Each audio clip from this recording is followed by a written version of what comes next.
Hey, folks, again, my guest today is Travis Hollifield. He's an attorney right in Winter Park, and he focuses on women's workplace issues, and he knows what women want in the workplace, and he's here to lend us his expertise today. Hey, let's go to Lisa. She's been holding on very patiently from OVIEDO. Lisa, you're on News Talk WDBO. Go ahead. Hi, Travis. Hi, Lisa. How are you? I'm okay. I am afraid that I'm experiencing some pregnancy discrimination at my work. Okay. I'm about 4 months pregnant now. I work in sales. And when I told my boss, who's a woman, recently about it, it just seems like ever since then she's just constantly criticizing me, my work. I'm working just as I have before. There haven't been any changes, but now things that were good before are bad now. And they've stopped asking me to the weekly sales meetings. So starting to feel like, that's a problem. And then when I asked about maternity leave, when I inquired about that officially, they're just not answering my questions. All right, so Lisa, for this, I want to turn you over to Attorney Travis Hollifield. This is exactly what you do, Travis. Are you finding that it's common for women like Lisa to be discriminated against when they become pregnant when they're working? Sadly, yes. It does happen a lot. In fact, Florida is second only to Texas in the number of pregnancy discrimination charges that are filed with the investigative So agencies. tell me, I'm curious, I don't get it. Why would an employer discriminate against a pregnant woman in the workplace?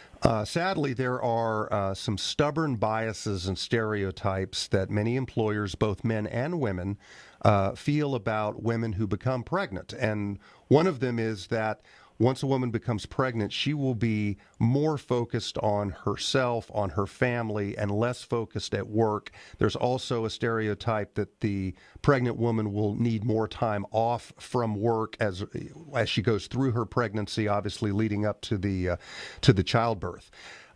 There's two main statutes that really protect women from this kind of stubborn stereotype that is still inherent in the workplace. One is called the Pregnancy Discrimination Act. It's a federal statute. It's part of what's known as Title VII, which prohibits other types of discrimination in the workplace. And then the other is the Family and Medical Leave Act, which we discussed a little bit earlier. The FMLA provides certain protections for pregnant women as far as needing leave off from work to attend to their pregnancy and the birth of the child. And so if Lisa came to you, what would you tell Lisa specifically to do to protect herself here? Well, the first thing is, again, if there's an employee handbook that contains a reporting procedure, I would follow that. I would ask her or tell her, suggest to her that she follow the employee handbook reporting procedure. Typically, it's through a human resources department. Sometimes it's an off-site 1-800 number.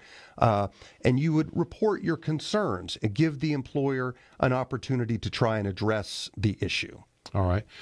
Hey, folks, my guest today has been Attorney Travis Hollifield. He's in Winter Park. He's an employment law attorney. He focuses on women in the workplace. If you want to get your legal question to him, easiest way to do it is through my website at olsenlawgroup.com, OLSEN lawgroup.com.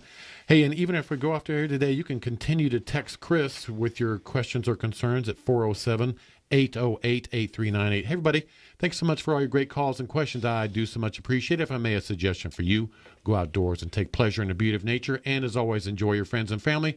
My name is Tom Olsen. The name of the show is Olsen on Law. You're listening to News Talk WDBO. FM 96.5, News Talk WDBO.